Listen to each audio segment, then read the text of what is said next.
Semangat pagi adik-adik. Welcome di media pembelajaran interaktif untuk keseimbangan pasar dan harga pasar kelas 10 SMA. Oke, jadi di sini kita klik mulai dulu ya pada medianya. Kemudian di sini daftar menunya ada 5 daftar menu, ada 5 tampilan menu. Yang pertama itu ada kompetensi dasar, tujuan pembelajaran, kemudian ada materi, profil, evaluasi, dan universitas. Nah, pertama-tama kita klik dulu kompetensi dasar dan tujuan pembelajaran kita pada hari ini ya. Nah, di sini kompetensi dasar yang akan kita pelajari itu yang pertama 3.4 mendeskripsikan terbentuknya keseimbangan pasar dan struktur pasar. Kemudian yang 4.4 menyajikan hasil pengamatan tentang perubahan harga dan kuantitas keseimbangan di pasar. Adapun tujuan pembelajarannya ada 4 ya. Siswa mampu memahami proses terjadinya permintaan dan penawaran. Siswa mampu menganalisis proses terbentuknya keseimbangan harga pasar. Yang ketiga, siswa mampu menjelaskan elastisitas dan penawaran. Kemudian yang terakhir, mengenalkan misi kearifan lokal dan tradisional mengenai permintaan dan penawaran. Oke, kita lanjut lagi ke home, ke tampilan menu. Nah, ini merupakan profil kita yang bikin media pembelajaran pada hari ini. Pertama ada Muhammad Arya Rizky, kedua ada Siti Munawaroh, yang ketiga ada Muhammad Abrar. Oke, kita kembali lagi ke menu. Nah, adapun universitas yang menaungi kami merupakan Universitas Lambung Mangkurat atau biasa disebut dengan singkatan ULM. Nah, Universitas Lambung Mangkurat ini berkedudukan di Banjarmasin dan Banjarbaru di Kalimantan Selatan. Jadi, bagi kalian yang pengen sekali berkunjung ke Banjarmasin, kota ini biasanya disebut dengan kota 1000 sungai. Banyak sekali sungai dan wisata-wisata air. Nah, jadi di sini ada 11 fakultas. FKIP merupakan fakultas dengan jumlah mahasiswa terbanyak dan terfavorit di ULM. Kita kembali lagi ke menu ya. Nah, setelah kita cek universitas, kemudian langsung aja yuk kita klik pada bagian materi. Nah, materinya berupa video ya. Nih, kita klik dulu materinya. Nah,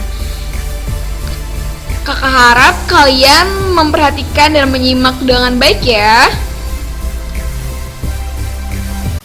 Halo adik-adik, hari ini kita akan belajar keseimbangan pasar dan harga pasar.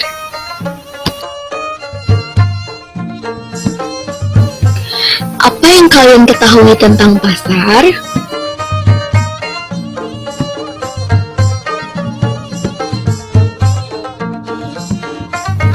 Wow, kalian hebat! Jadi di sini ya, pasar merupakan suatu tempat atau proses interaksi antar permintaan atau biasa disebut dengan pembeli dan penawaran atau biasa yang disebut dengan penjual dari suatu barang atau jasa tertentu. Halo adik-adik, ada yang tahu kenapa harga dari suatu barang bisa naik ataupun bisa turun? Yap, benar sekali. Yap, itu karena adanya hukum permintaan dan penawaran yang terjadi. Simak contoh berikut ya.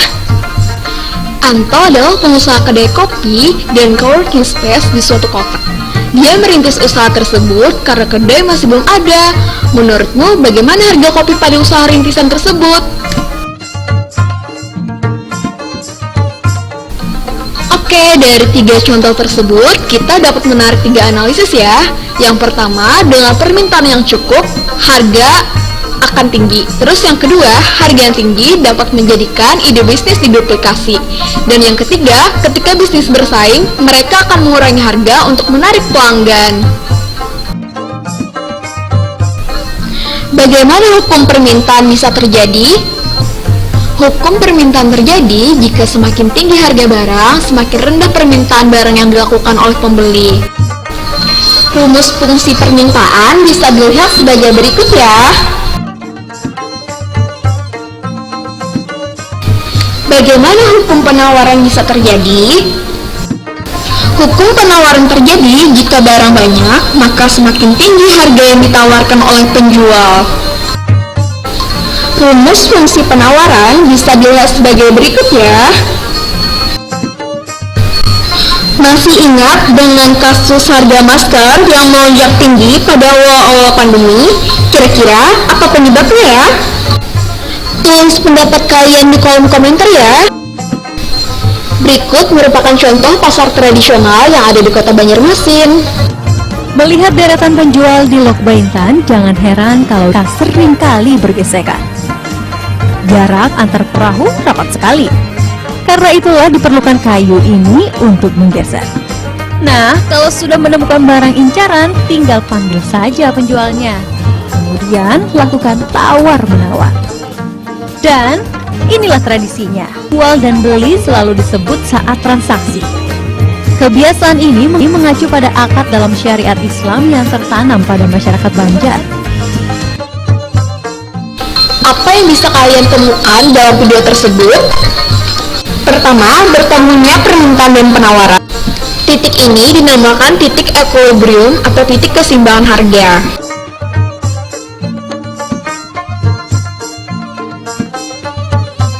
Berikut adalah rumus untuk keseimbangan harga pasar.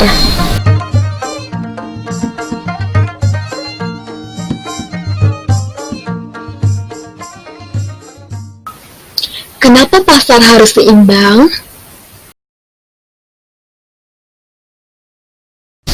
Hayo, apa jawaban kalian? Dilihat dari segi benefit dapat menyetarakan keuntungan baik produsen maupun konsumen.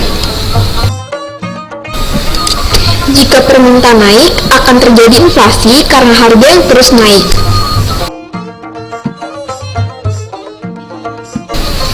Jika penawaran naik, harga barang tersebut akan terus turun sehingga pengusaha akan merugi.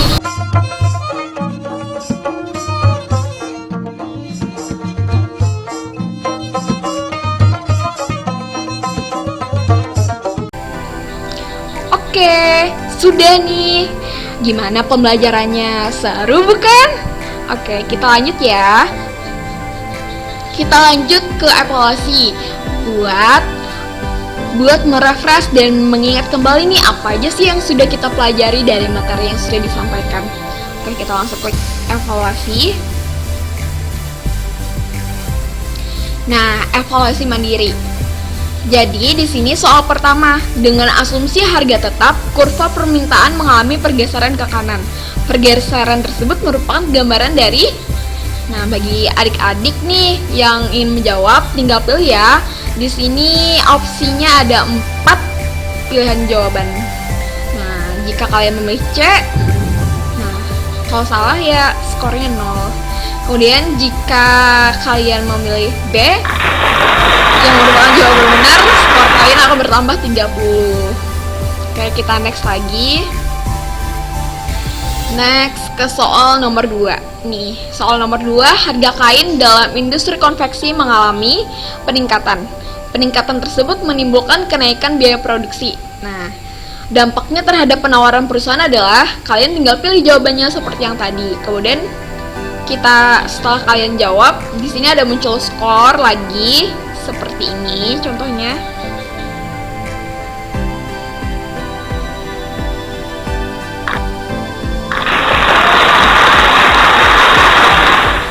Ya.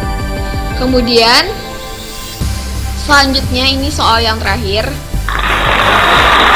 Ya, kalau jawabannya salah, ya seperti itu. Oke, kita kembali lagi ke menu dan alhamdulillah sudah selesai. Ya, sekian ya pembelajaran kita hari ini. Semoga bermanfaat. Dadah. Semoga kita bisa bertemu di lain kesempatan. Terima kasih. Jangan lupa like, comment, and subscribe.